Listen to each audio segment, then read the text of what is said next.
انصاری صاحب،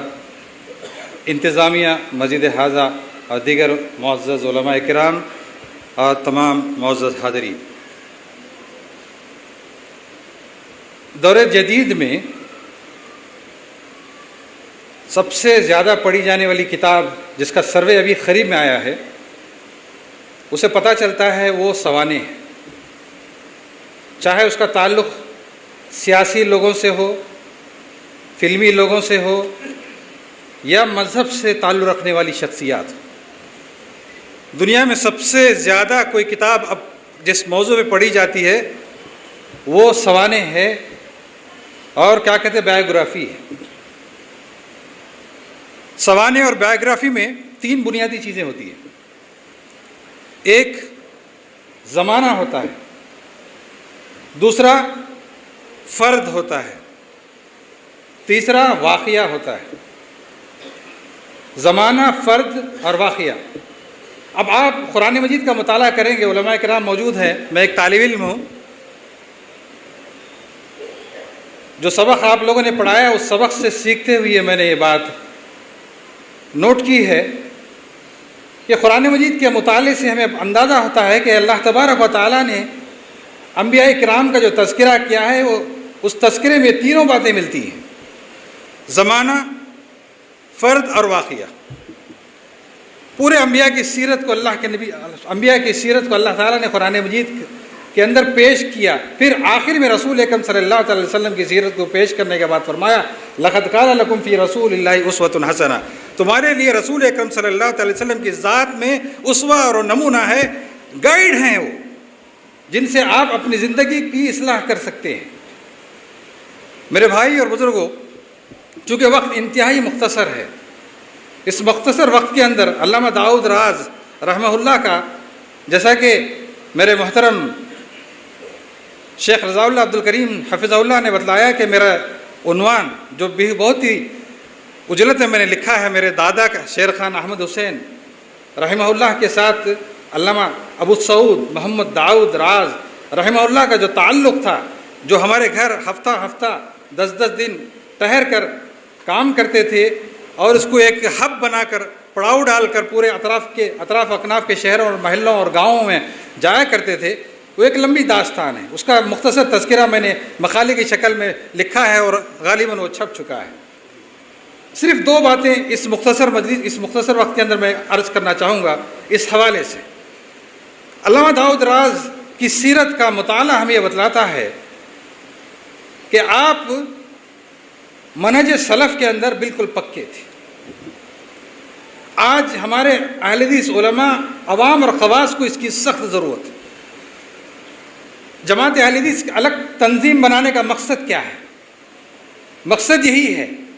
کہ ہم خالص کتاب و سنت کی دعوت کو عام کریں۔ آپ دیکھیں علامہ داؤد راز اور ان جیسے ہمارے اسلاف کو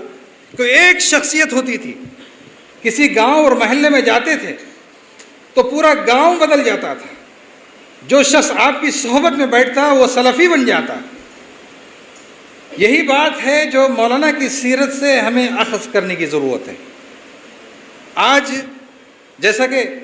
شیخ عبد المنان سلفی حفظہ اللہ نے بتلایا کہ جماعت اسلامی کے تعلق سے مولانا نے کتاب لکھی۔ آج ایک مصیبت جماعت اہل حدیث کے نزدیک جو میرا ذاتی مطالعہ ہے وہ یہ ہے کہ ہماری جماعت کے اندر تحریکی لوگ بہت زیادہ در آئے ہیں، رفع الیدین آمین تو کرتے ہیں لیکن ان کا منہج سلفی نہیں ہے، جس کی وجہ سے ہماری جماعت کھوکھلی ہوتی جا رہی ہے۔ اس بات سے ہماری جماعت کے بزرگوں کو ہوشیار رہنے کی ضرورت ہے کہ صرف ہماری جماعت کے عہدیدار اور ہماری جماعت کے دعات اور ہمارے جماعت کے مدرسین صرف وہ حضرات ہوں جو خالص منہج سلف پر عمل کرنے والے ہوں، جو منہج کو سمجھتے بھی ہیں اور منہج کو سمجھا سکتے ہیں۔ آج کیا بات ہے؟ دوسرا جو نقطہ علامہ داؤد راز مرحوم کے تعلق سے میں بتانا چاہتا ہوں وہ یہ ہے کہ آپ جہاں مدرس تھے، جہاں مترجم تھے، جہاں داعی تھے، جہاں مصنف تھے، جہاں صحافی تھے، جہاں جماعت کے ناظم اعلیٰ تھے، جہاں جماعت کے کارگزار امیر تھے، جہاں آپ بے شمار کام کرتے تھے، وہیں آپ عوام الناس سے بالکل جڑے ہوئے تھے۔ آپ دیہات گاؤں میں جا کر دیکھیں کہ عام پبلک، آپ عموماً اندازہ کریں گے کوئی بڑا عالم آتا ہے تو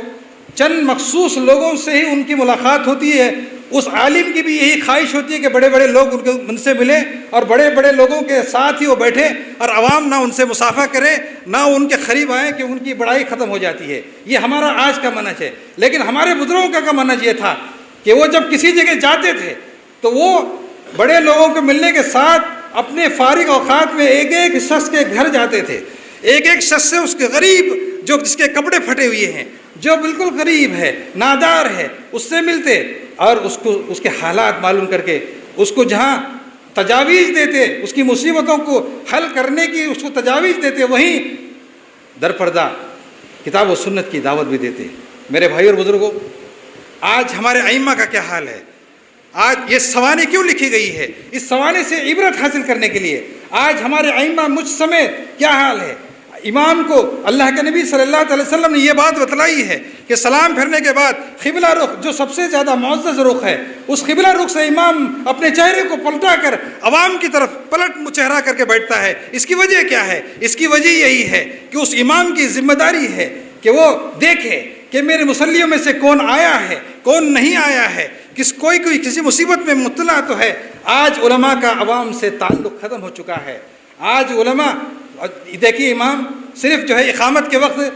امام مصلی پہ آتا ہے، سلام پھرتے غائب ہو جاتا ہے۔ میرے بھائیوں، علماء تقریر کرتے، مجھے معاف کیجئے گا، یہ آپ کی ہمدردی میں، میری جماعت کی ہمدردی میں یہ بات میں کہہ رہا ہوں۔ آج ہمیں ضرورت ہے علماء کو عوام کے ساتھ، ہم تو تقریر یہ کرتے ہیں کہ اللہ کے نبی صلی اللہ علیہ وسلم کو کسی مجلس میں پاتے ہیں، غیر مسلم آ کے دیکھتے ہیں کہ ایک گروپ کے اندر اللہ کے نبی صلی اللہ علیہ وسلم تشریف فرما ہے، لیکن کوئی یہ فرق نہیں کر سکتا تھا کہ اس 8 10 20 بندوں کے اندر کون نبی ہے، کون صحابی ہے۔ میرے بھائی، اللہ کے نبی کے لیے کوئی الگ مسرت نہیں لگائی جاتی تھی، اللہ کے نبی کوئی الگ کپڑا نہیں پہنتے تھے، اللہ کے نبی کوئی الگ سے اہتمام نہیں کرتے تھے، نہ اللہ کے نبی کرتے تھے نہ دوسرے صحابہ۔ میرے بھائیوں، آج ایسے منہج کو، اور یہی منہج تھا جو ہمارے علماء کرام، علامہ داؤد راز رحمۃ اللہ علیہ، میرے بھائیوں، یہ ایک ایک گاؤں، ایک بڑے عالم تھے جماعت کے۔ وہ چاہتے تو صرف دلی کے اندر رہ کر لوگوں کو بلا کر، علماء کو، رؤساء کو، سب کو بلا کر وہ کام کر سکتے تھے، لیکن ایسا نہیں۔ ایک ایک گاؤں، ایک ایک